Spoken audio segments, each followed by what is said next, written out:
संग्राम दिनाच्या खूप खूप शुभेच्छा। आज 17 सप्टेंबर 1948 रोजी मराठवाडा मुक्त झाला, पण तो निजामाच्या तावडीतून सहजासहजी झाला नाही। मराठवाड्यासाठी खूप लोकांना आपले बलिदान द्यावे लागले। ह्या गोष्टी ऐकल्या तर आपल्या अंगाला काटा आल्याशिवाय राहणार नाही। निजामाला आपले राज्य स्थापन करायचे होते, ते पण मराठवाड्यात। त्यांनी म्हणून रजाकार सेना तयार केली। ती रजाकार सेना लोकांवर अत्याचार करायची, मारायची। एक वृद्ध महिला होती, ती दार वाजवत पाणी मागत होती।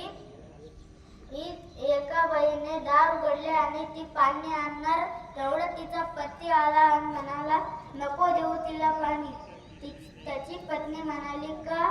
मग पती म्हणाला, कारण त्याने किसान दलाला सहकार्य केले होते, म्हणून रजाकार सेनानी त्याला शरणावर जाले। त्याचे वडील त्याला विनंती करत होते, माझ्या मुलाला वाचवा, पण रजाकार सेनानी त्यांच्या वडिलांनाही जर त्या शरणावर जाले असा निजामाचा आदेश आहे की त्या वृद्ध महिलेला कोणी अन्न पाणी दिले तर त्याला जिवंत शरणावर जाळण्यात येईल। असे एकच उदाहरण नाही तर अशी अनेक उदाहरणं आहेत। स्वामी रामचंद्र तीर्थ यांचा पण मराठवाडा मुक्त करण्यात खूप मोठा मौलाचा वाटा आहे।